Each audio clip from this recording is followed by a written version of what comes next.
Hello friends, welcome back to my channel, that is English Field, and this channel is made for the preparation of TGT English. So friends, this video is very important and it's going to be very useful for you all. How? By the end of the video, you will say that yes, now literature is easy to understand and easy to learn. Why? Because if you have authentic notes, good collection of notes, that is not much important. अगर आपके पास में अच्छे notes हैं तो उतना ही काफ़ी नहीं है जब तक कि आपके उन नोट्स पे और उन टॉपिक्स पे बहुत अच्छी कमांड ना हो या फिर एक एक कन्फ्यूजन क्लियर ना हो जाए. And most important, you should have interest in it, because जहाँ पे आपका इंटरेस्ट होगा उसी चीज़ में आप एक्सेल कर पाओगे और उसको अच्छे से समझ पाएंगे. और एग्ज़ाम टीजीटी का क्रैक करने के लिए दिस इज़ वेरी इम्पॉर्टेंट कि जितने भी टॉपिक्स हैं वो आपको अच्छे से समझ में आए, बिकॉज ये लिटरेचर है और literature is not so easy जब तक कि आपको समझ में नहीं आती है और आपके कन्फ्यूजन्स क्लियर नहीं होते हैं. So I hope by the end of the video आपको ये फील ज़रूर होगा दैट येस, अगर आप कोशिश करें और लिटरेचर को भी एक मैथ्स की तरह ही समझें, तो अपने खुद के ग्राफ्स क्रिएट करें, खुद के चार्ट्स क्रिएट करें, तो literature is also not so tough. So, without wasting time, let's start today's lecture. Now, question is, what is touchstone method? जैसा कि मेथड से आपको समझ में आ गया होगा, ये किसी तरीके का नाम है, कोई ना कोई ये टेक्निक है. Okay, now what is touchstone? अब देखिए, this term touchstone was coined bye Matthew Arnold. ये जो टर्म है टचस्टोन मेथड है, इसको लाने वाले कौन है, इसको इन्वेंट करने वाले कौन है? Matthew Arnold. Now you should know who was Matthew Arnold. He was a Victorian poet and critic. वो एक विक्टोरियन पोएट भी थे और क्रिटिक भी थे. Now according to Matthew Arnold, religion and philosophy losing their trust. Religion में और philosophy में जो लोगों का ट्रस्ट था वो ख़त्म होता जा रहा था, कहीं ना कहीं उसमें एक डेक्लाइन आ रहा था. कुछ अच्छा होता था तो लोग सोचते थे this is because of God, एक रिलीजियस फेथ. तो उनका भगवान में उन लोगों की श्रद्धा थी, लोगों की अपनी एक फिलॉसफी थी, उनकी भगवान के ऊपर उनका एक ट्रस्ट था, रिलीजन में एक ट्रस्ट था. तो वो कहीं ना कहीं डिक्लाइन हो रहा था धीरे धीरे, जहां उनको एक रिलैक्सेशन मिलता था, एक रिलीफ मिलता था. फेथ कहीं ना, जिसमें आपका विश्वास होता है तो वहां अगर कुछ गलत भी होता है तो आपको एक फेथ मिलता है, एक ट्रस्ट मिलता है, एक रिलीफ मिलता है. तो यहाँ पे वो चीज़ नहीं थी. And what happened for that relief, उस रिलैक्सेशन के लिए, उस रिलीफ के लिए people turn towards literature and poetry. अब भाई ऐसा तो है नहीं कि लाइफ में प्रॉब्लम्स आना ख़त्म हो जाएंगी या कुछ अच्छे और बुरे सर्कमस्टांसेस होना ही बंद हो जाएंगे. बस उनका ट्रस्ट ख़त्म हो रहा था तो वो रिलीफ उन्हें फिर लिटरेचर और पोएट्री से मिलने लग गया. अब इस रिलीफ को लेने के लिए या पाने के लिए लिटरेचर का स्टैंडर्ड हाई होना चाहिए. The standard of literature should be very high and at its excellence. तभी वो पोएट्री या फिर लिटरेचर लोगों को एक रिलीफ वाली जो अपील है या फिर एक रिलीफ वाली जो पोजीशन है वो प्रोवाइड कर सकती. क्योंकि लिटरेचर पोएट्री अगर फेक होगी और रियल नहीं होगी तो वो रिलैक्सेशन और वो रिलीफ जो उन्हें रिलीजन में मिलता था वो लोगों को पोएट्री से नहीं मिलेगा. तो पोएट्री की कैटेगरी बनाने के लिए, पोएट्री की कैटेगरी का पता करने के लिए, टू जज a poetry whether the poetry is good और whether that poetry is bad, इसके लिए मैथ्यू अर्नल्ड को फील हुआ कि there should be a particular method to जज और टू इवेलुएट अ पोएट्री.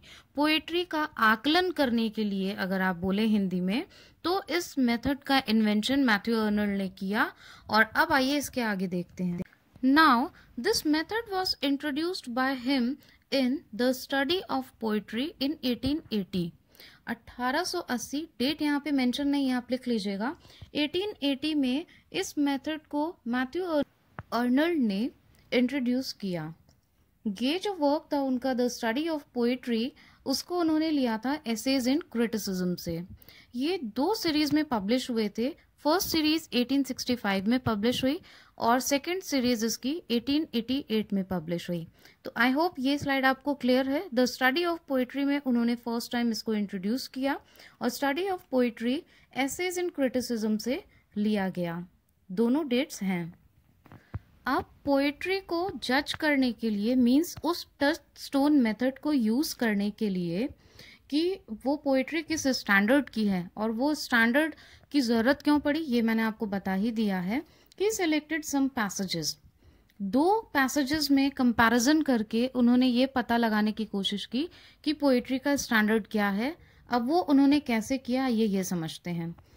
उन्होंने एक मॉडर्न ऑथर्स का ले लिया, कुछ पैसेज या लाइन सेलेक्ट कर ली और कुछ उन्होंने एंशिएंट राइटर्स की लाइंस ले ली और दोनों पैसेजेस के जो एनालिसिस उन्होंने इस बेस पे किया कि उसका स्टैंडर्ड क्या है। अब ये किस बेस पे हो ये भी एक बड़ा क्वेश्चन है, बिकॉज अगर आज मुझे कोई चीज एनालिसिस करने को मिलती है कोई पोएट्री तो मैं उसे एक डिफरेंट एंगल में एनालिसिस करूंगी, तो उसका भी एक कोई पर्टिकुलर वे होना चाहिए, डेफिनेट एक कोई उसका ट्रैक होना चाहिए उसके स्टैंडर्ड को मेजर करने के लिए। इसीलिए तो ये टचस्टोन मेथड बना। तो इन्होंने उस पोइट्री के कंपैरिजन के लिए, उसके इवैल्यूएशन के लिए कुछ मॉडर्न ऑथर्स के पैसेज लिए और कुछ एंशिएंट राइटर्स के पैसेज लिए और फिर उन दोनों में कंपैरिजन स्टार्ट किया। नाउ सी, किसी भी पोइट्री को जज करने के लिए 3 एस्टिमेट्स होते हैं। एक होता है हिस्टोरिकल एस्टिमेट, एक होता है पर्सनल और एक होता है रियल एस्टिमेट। तो भाई इनमें से किसको रखा जाए जिससे पोइट्री का स्टैंडर्ड खरा उतरे और उसका एक रियल इवैल्यूएशन निकल कर आए, क्योंकि आप बायस तो नहीं हो सकते हैं। तो हिस्टोरिकल एस्टिमेट में आता है कि आप हिस्ट्री के बेसिस पे किसी भी पोइट्री को जज करते हो। एक जनरल एग्जाम्पल लेते हैं, फिर लिटरेचर के एग्जाम्पल पे आएंगे। अगर मुझे एक ग्रुप है फ्रेंड्स का, उनकी वो सब टीजीटी की प्रिपरेशन कर रहे हैं, सबने इंग्लिश ही सब्जेक्ट है सबके पास में और सबके पास अपने अपने अलग अलग नोट्स हैं। अगर आप ये देखना चाहते हो कि मेरे कौन से फ्रेंड का नोट्स बहुत अच्छा है, आपने अपने एक फ्रेंड को सेलेक्ट किया और उसका नोट्स ले लिया और एक दूसरे फ्रेंड का नोट्स ले लिया, 2 लोगों के नोट्स ले लिया और दोनों में कंपैरिजन स्टार्ट किया। तो अब मैं अगर हिस्टोरिकल एस्टिमेट की बात करूं तो आप उसमें ये देखेंगे कि आज इसके नोट्स इतने अच्छे हैं, लेकिन पहले तो इसने इतने अच्छे नोट्स नहीं बनाए, इसको किसी चीज़ की कोई नॉलेज ही नहीं थी। पहले तो इसके कोई नोट्स मैंने नहीं देखे, ना इसकी कभी कॉपी कंप्लीट रहती थी, ना इसको पोएटिक डिक्शन के बारे में कोई भी नॉलेज थी। और एक को आपने देखा दूसरे फ्रेंड के नोट्स कि ये तो स्टार्टिंग से बहुत इंटेलिजेंट है, पहले भी ये बहुत अच्छा करता था और आज भी इसके जो नोट्स हैं वो बहुत अच्छे हैं। तो अब हिस्टोरिकल बेसिस पे आपने क्या देखा कि पहले जो पास्ट में उसने किया आपके एक फ्रेंड ने, वो बहुत ज़्यादा इंटेलिजेंट नहीं था और अब उसने थोड़ा बहुत नोट्स बनाया। तो आपने उसको जज किस पे किया? उसके पास्ट एक्सपीरियंस पे, उसके हिस्टोरिकल एक्सपीरियंस पे। आपने ये नहीं देखा कि प्रेजेंट टाइम में उसके नोट्स कितने ऑथेंटिक और टू द पॉइंट हैं। और दूसरे का आपने जो भी जजमेंट दिया वो हिस्टोरिकल बेस पे दिया कि ये तो स्टार्टिंग से बहुत अच्छा है, तो आपने उसके प्रेजेंट सिनारियो को देखा ही नहीं कि उसके नोट्स टू द पॉइंट है या नहीं है, क्योंकि आपके माइंड में उसकी हिस्ट्री का फीडबैक था कि he is from the beginning he is very intelligent. तो एक जनरल एग्जाम्पल दे के आपको एक्सप्लेन किया है। अब आते हैं लिटरेचर पॉइंट ऑफ व्यू। अगर आप किसी की भी पोइट्री को जज कर रहे हो, उसका एनालिसिस कर रहे हो, तो यहाँ पर मैथ्यू अर्नल्ड का ये पर्सपेक्टिव बिल्कुल भी नहीं था कि किसी की पोइट्री को इन्फीरियर या सुपीरियर बताया जाए, क्योंकि एफर्ट तो सभी लगाते हैं, बट उनका एक ही इम्पॉर्टेंस थी इस टच स्टोन मेथड के लिए कि पोइट्री को जज करना। हर वर्क की अपनी एक सिग्निफिकेंस होती है, but comparison is for analysis and improvement. उसको अच्छे से दोनों को कंपेयर किया जाए और उसमें जो इम्प्रूवमेंट है वो किए जाए इन अ गुड वे। अब आता है पर्सनल एस्टिमेट। इसमें आप अपने पर्सनल लेवल पे, पर्सनल इंटरेस्ट पे किसी की पोइट्री को जज करते हैं। विलियम वर्ड्सवर्थ की पोइट्री मिली जज करने के लिए। तो विलियम वर्ड्सवर्थ सभी लोग जानते हैं, he is a lake poet and he is nature lover.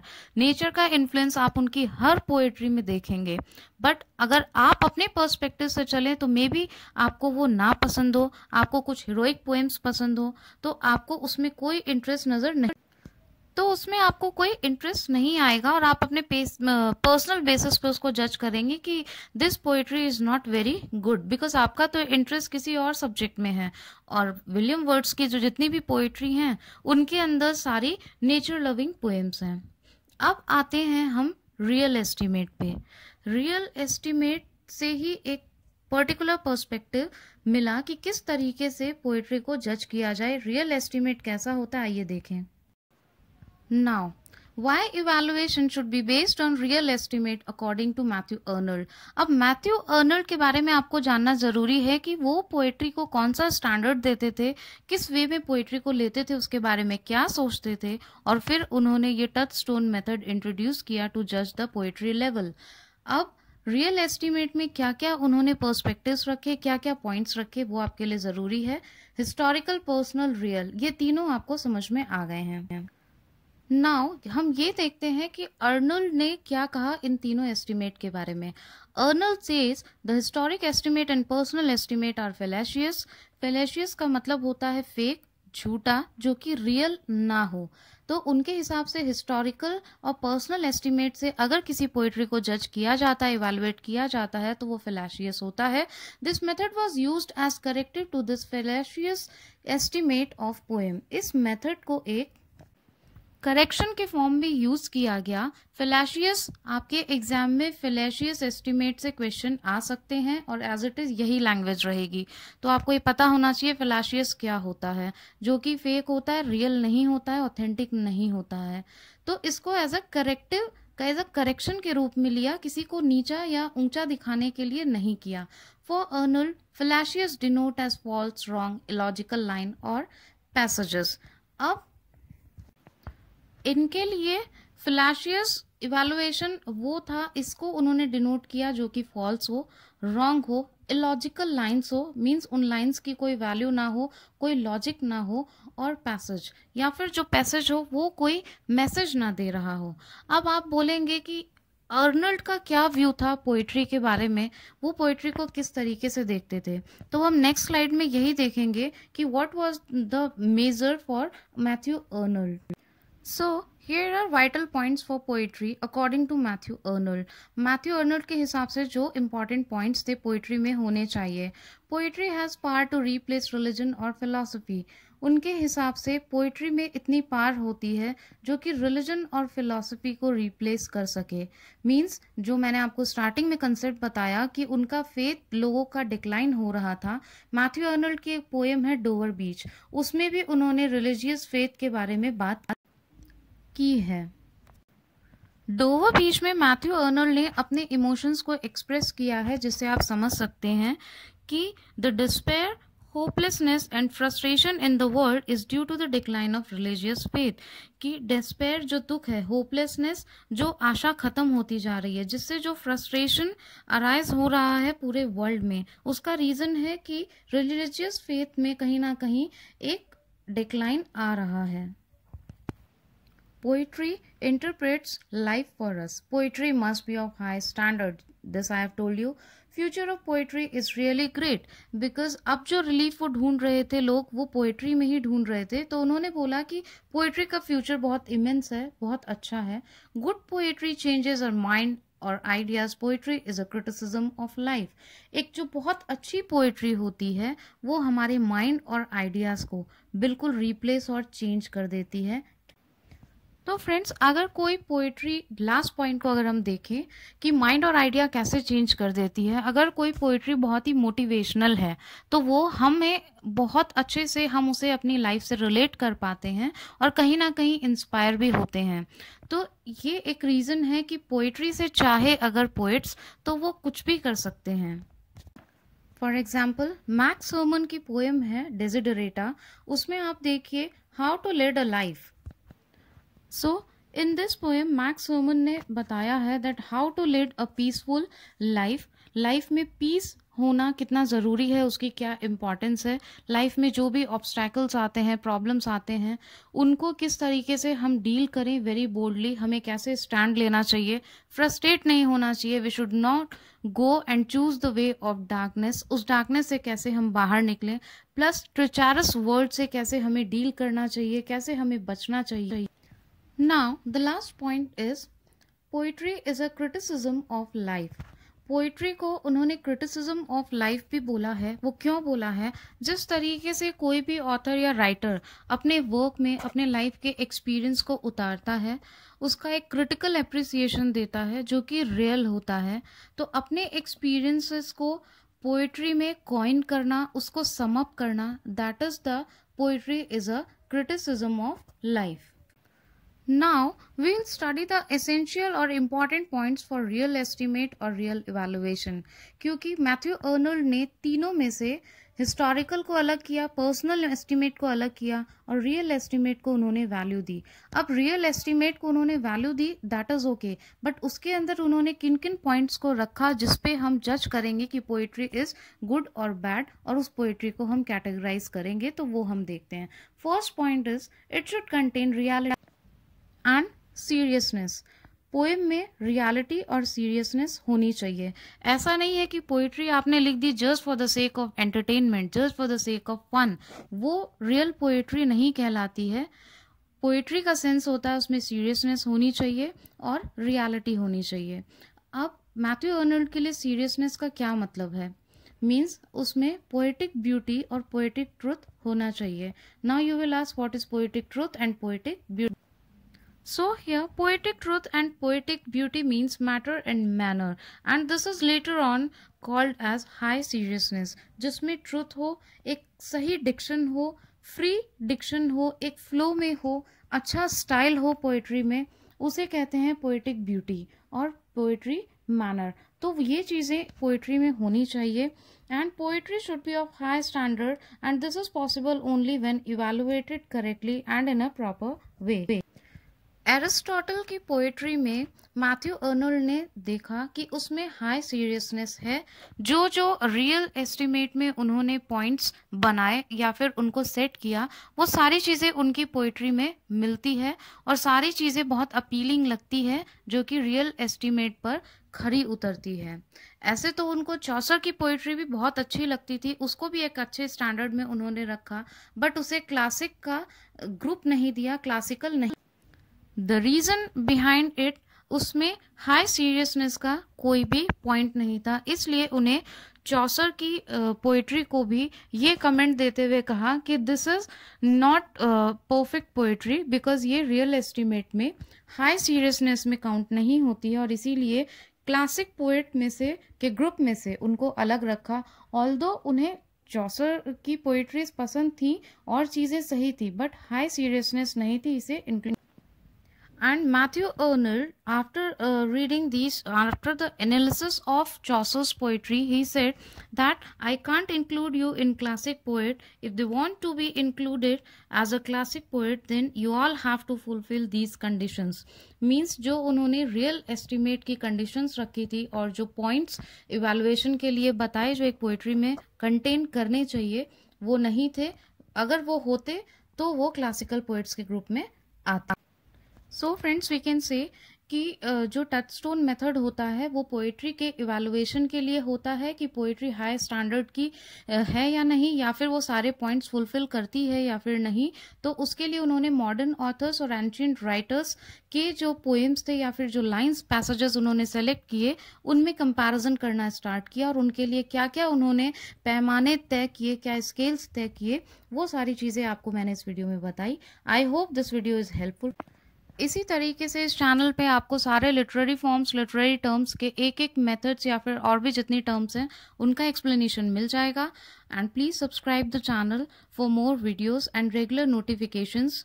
और आप शेयर करना चाहें तो शेयर कर सकते हैं ताकि नॉलेज सब तक स्प्रेड हो. और अगर कोई भी कमेंट में आप कमेंट बॉक्स में कर सकते हैं, अगर आपके कोई भी क्वेरीज हो या फिर किसी टॉपिक से रिलेटेड कोई भी कंफ्यूजन हो और या फिर किसी टॉपिक पे आप वीडियो चाहते हैं, you are free to comment. Thanks for watching this video. Thank you so much for your precious time.